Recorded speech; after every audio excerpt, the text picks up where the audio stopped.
దేవుని పరిశుద్ధమైన నామాని స్తోత్రం కలుగును గాక. ప్రభువైన యేసుక్రీస్తు నామములో మీ అందరికీ శుభములు, సమాధానం కలుగును గాక. అందరూ బాగున్నారా? దేవుని మహాకృపను బట్టి మరి ఒకసారి దేవుని యొక్క వర్తమానాన్ని అందించడానికి ప్రభు ఇచ్చిన సమయాన్ని బట్టి దేవునికి స్తోత్రం కలుగును గాక. దేవుని యొక్క వాక్యంలో నుండి హెబ్రీలకు రాసిన పత్రిక 13వ అధ్యాయం. హెబ్రీ పత్రిక 13వ అధ్యాయము 5వ వచనములో ఉంటుంది. నిన్ను ఏమాత్రము విడువను, నిన్ను ఎన్నడును ఎడబాయను అని ఆయనే చెప్పాను కదా అనే మాటను మనం చదువుకుంటున్నాం. ఈ మాట అందరికీ చాలా ఇష్టం. నిన్ను విడువను, నిన్ను ఎడబాయను అని ప్రభువే చెప్పారు. ఆ మాటను బట్టి మనం ప్రార్థన చేస్తూ ఉంటాం. నిన్ను విడువను, నిన్ను ఎడబాయను అన్నావు కదా ప్రభువా అని ప్రార్థన చేస్తూ ఉంటాం.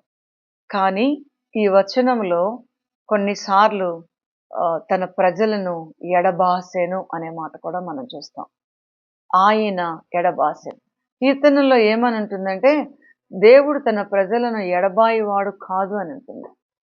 కానీ కొంతమంది జీవితంలో దేవుడు ఎడబాసారు, విడిచిపెట్టారు. మనం చెప్పుకుంటే సంసోను నాజీరు చేయబడినవాడు, అభిషిక్తుడు.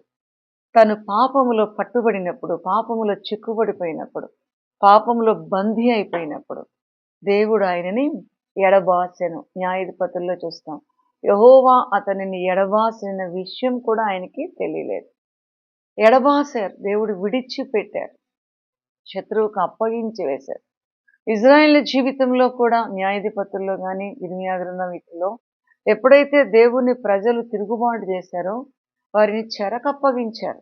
ఐగుప్తు దాస్యము, బబులోను దాస్యమునకు అప్పగించారు. కాబట్టి నిన్ను విడువను, నిన్ను ఎడబాయను అంటే ఇంకా ఏ తప్పు చేసినా, ఏ పొరపాటు చేసినా, మనము ఎక్కడ ఎలా చిక్కుకుపోయినా విడిచిపెట్టరని కాదు, ఎప్పుడు ఆయన పట్టుకుంటారని కాదు, విరోధంగా ఉన్నప్పుడు ఆయన విడిచిపెట్టేస్తారు. కనుక ఈ వాక్యం వింటున్న ప్రతి ఒక్కరు కూడా దేవుని వైపు చూస్తూ నిన్ను విడువను ఎడబాయని ప్రభువు చెప్పారు. మనం కూడా యేసయ్యను విడవకుండా ఉన్నప్పుడు దేవుడు మనల్ని దీవిస్తారు, దేవుడు ఆశీర్వదిస్తారు. కాబట్టి దేవునిని విడిచిపెట్టేవారిగా మనం ఉండద్దు, కానీ దేవునిని హత్తుకునేవారిగా దేవుడు మనల్ని ఆ విధంగా మనల్ని సిద్ధపరచునుగాక. ఆ విధంగా ఆయన మార్గంలో నడుచుటకు శక్తిని, బలమును దేవుడు దయచేయునుగాక. ఆమేన్.